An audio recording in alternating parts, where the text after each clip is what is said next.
संतोष की हालत बेहद गंभीर है जब उसे एहसास होता है कि ब्रार वालों ने साहिबा को उसकी की गई गलती की सजा दे रहे हैं और मनबीर को मनाने की कोशिश करती है कि साहिबा को अपनी बहू मान ले, पर मनबीर सुनने के लिए राजी नहीं और मुंह मोड़ लेती है संतोष से। पर संतोष को इतनी चोट पहुंचती है अपने कराए पर कि अब उसे सहन नहीं होती और वो मनबीर के पैर पड़ती है कि वो लोग साहिबा को अपना ले, क्योंकि साहिबा का दिल एकदम पाक है और उसकी कोई गलती नहीं। और अब साहिबा माँ को ये बोलकर उठाती है कि उसके लिए उसे किसी की भी पैर पड़ने की ज़रूरत नहीं है। और बस अब अंगद और साहिबा के बीच एक बहस छिड़ जाती है, जहां अंगद संतोष को खोटी खरी सुनाता है और बोलता है कि वो एक धोखेबाज औरत है जिसने अंगद की जिंदगी बर्बाद कर दी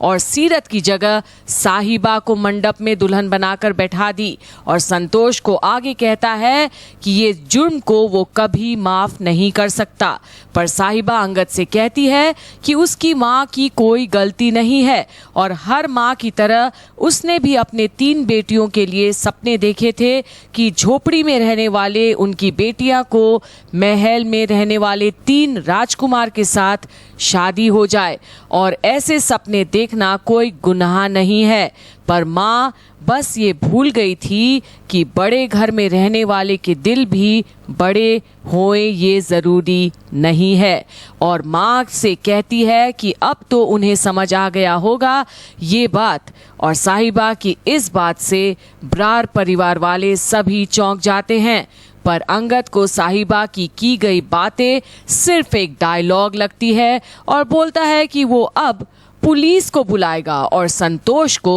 गिरफ्तार करवाएगा। पर बेबे अंगद को रोकती है ऐसे करने से और बोलती है कि बड़े छोटे की कोई तो लिहाज करे अंगद। पर अब जसलीन बोल पड़ती है कि जब अंगद कोई काम ठान लेता है तो फिर वो नहीं रुकता है और करके ही रहता है, और इशारा करती है कि और हाई वोल्टेज ड्रामा हो घर में। पर फिर चाचू वीर को आगे भेजते हैं अंगद को मना करने, और तब साहिबा को आता है गुस्सा और बोलती है कि अब तो वो भी चाहती है कि पुलिस आए घर में, क्योंकि अगर उनको लगता है कि उसकी माँ ने फ्रॉड की है तो वही सज़ा एक और को मिलनी चाहिए जो इस फ्रॉड में शामिल था। और ये बात सुन अब सबके मन में अलग अलग ख्याल आते हैं और चौंक जाते हैं कि आखिर साहिबा ये क्या बोल रही है। पर साहिबा अब आगे बोलती है कि जितनी गलती उसकी माँ की है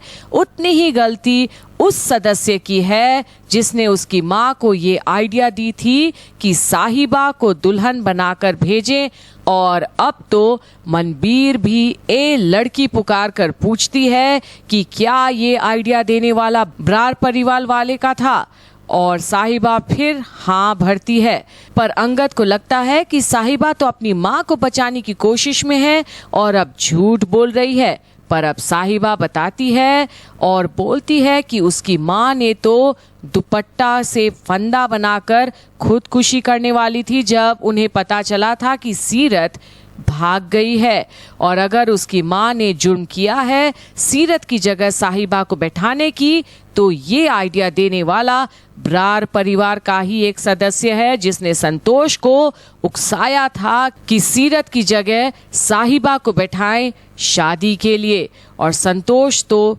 तैयार भी नहीं थी और आगे बोलने वाली होती है जब बेबे का सब्र अब टूट चुका है ये जानकर कि कोई उनके परिवार का सदस्य है जिसने ये जुर्म किया है, और साहिबा से पूछती है कि वो सदस्य कौन था। और साहिबा फिर जसलीन के तरफ देखती है और जसलीन साहिबा को इशारा करती है कि वो ना बताए गर्दन हिलाकर, पर साहिबा उसके तरफ उंगली उठा देती है और दिखाती है उसकी ओर, और ये देख पूरा परिवार शॉक्ड हो जाता है और बस जसलीन तो वहाँ से अब जाने की तैयारी करने लगती है जब मनबीर उसे रोकती है और बोलती है कि जब तक सच्चाई का पता नहीं चल जाता वो वहाँ से नहीं जा सकती। और जसलीन जो अपने खेल में माहिर है, मनबीर से कहती है कि वो जानती है कि वो जसलीन को ज़्यादा पसंद नहीं करती, पर इस तरह से शक करके जसलीन बोलती है कि मनबीर ने उसे सदमा दिया है, और फिर खोलती है ऐसी राज जिसे सुनकर साहिबा और उसकी माँ चौंक जाते हैं कि जसलीन ने साहिबा को दुल्हन का लिबास पहनने के लिए नहीं बोला था। और बस मनबीर गुस्से से साहिबा को बोलती है कि जसलीन ने उसके मुंह पर कह दिया है कि उसने नहीं कही थी ये बात, और फिर साहिबा को झूठी बुलाती है। पर साहिबा जाती है अब जसलीन के पास पूरे परिवार के सामने, और उसे सीधे आंखों में देखकर बोलती है कि वो इतना झूठ क्यों बोल रही है, और क्या उसने नहीं कहा था कि साहिबा अगर सीरत की जगह नहीं ली तो इसके अलावा और कोई चारा नहीं है संतोष के परिवार के पास। और जसलीन कुछ बोलती तो नहीं है, पर सारा परिवार अब असमंजस में पड़ जाता है कि आखिर ये सब हो क्या रहा है, और अभी तक संतोष और साहिबा को झूठे बोलने वाले क्या अपने ही जाल में तो नहीं फंस गए। अब देखना दिलचस्प होगा कि आगे कौन सा झूठ को सच बनाकर परोसती है जसलीन, ताकि उसकी इमेज बरकरार रहे परिवार के सामने और साहिबा से सब सिर्फ और सिर्फ नफरत करें। पर कभी ना कभी तो सच सामने आएगा ही ना, पर कैसे, देखना बाकी है। तब तक के लिए आप सब बने रहिए हमारे साथ तेरी मेरी डोरियां की सारी अपडेट्स जानने के लिए यहीं बॉलीवुड एंड ग्लैमर पर।